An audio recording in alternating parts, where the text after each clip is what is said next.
Baik teman-teman, halo semuanya. Semoga aja kalau ada orang yang nonton video ini, semoga aja video ini bermanfaat.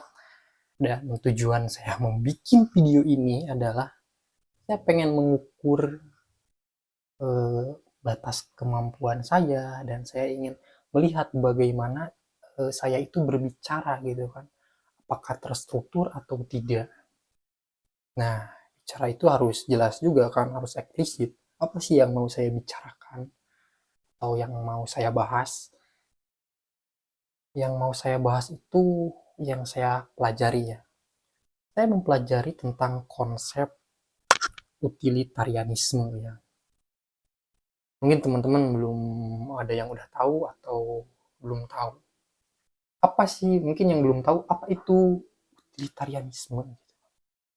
Oke, saya akan menjelaskannya gitu kan secara eh, kemampuan saya dan secara pemahaman saya yang saya sudah pelajari. Oke, teman-teman.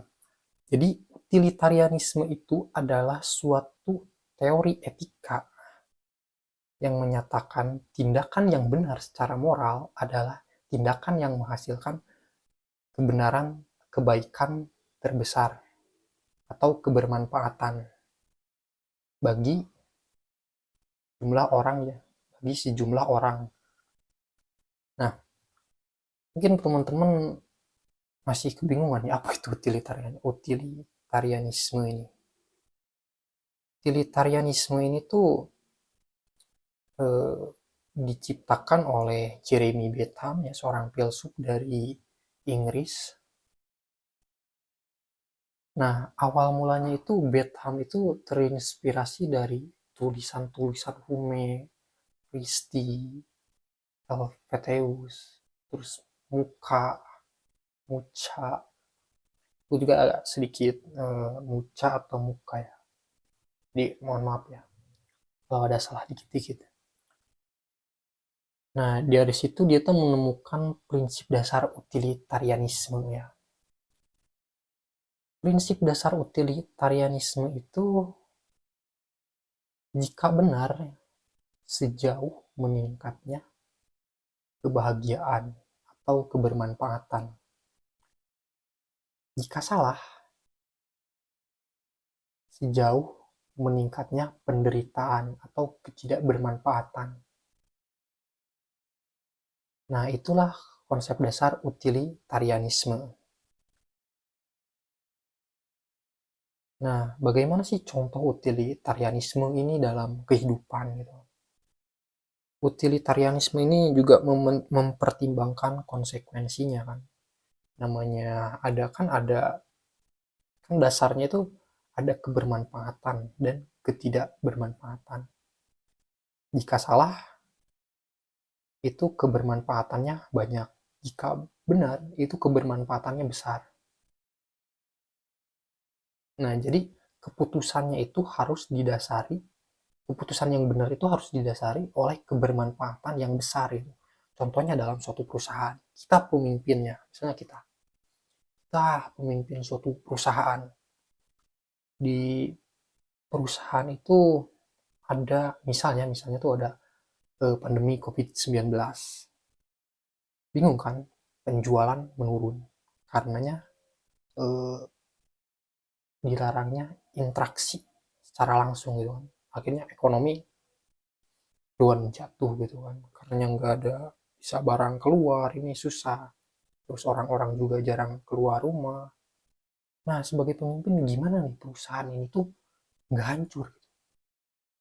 Apakah caranya itu memangkas eh, biaya memangkas ini eh, upahnya karyawan atau eh, memecat karyawan? Itu bingung kan? Ini kalau gue pecat nih karyawannya, ini kasihan juga nih, ini manusia juga nih. Ntar mereka kelaparan, ntar mereka susah cari kerja, terus dapat duit dari mana? Jadinya kalian memutuskan terbaik. Misalnya saya memutuskan, ya udah saya akan memotong gaji karyawan.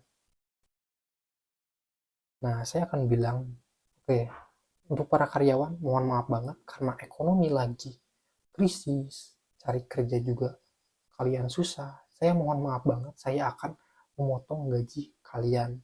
Tapi saya berjanji ketika krisis ini eh, sudah hilang atau sudah ekonominya stabil lagi, saya berjanji akan menaikkan gaji kalian ya. Dari gajinya yang sepertinya misalnya 5 juta, kalian akan dinaikkan jadi 6 juta.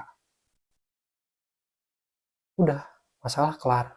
Tapi tetap ada konsekuensinya, yang dihitungin itu konsekuensinya. Konsekuensinya apa? 6 juta itu kan berarti gaji perusahaan atau profit perusahaan yang berkurang ditambahin ke karyawan. Tapi dari gajinya karyawan itu 6 juta, ya semoga aja si karyawan itu jadi makin semangat ininya, eh, bekerjanya tuh. Mungkin itu saja dari saya yang saya pahami tentang konsep utilitarianisme ini kalau diimplementasikan ke dalam dunia pekerjaan ya. Dan masih banyak lagi sih contoh-contoh yang lain.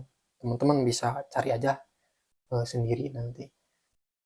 Nah, ini yang satu lagi, itu konsep deontologi.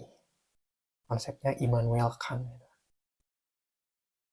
Nah, tapi mungkin mungkin udah waktunya udah 6 menit ya. Kapan-kapan saja saya akan menjelaskannya.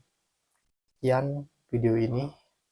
Mohon maaf juga kalau ada kurangnya atau lebihnya atau pembahasannya kurang dimengerti. Saya mohon maaf banget. Saya juga masih belajar bagaimana ngobrol, bagaimana ngomong secara terstruktur. Dan see you next time di video selanjutnya. Bye bye.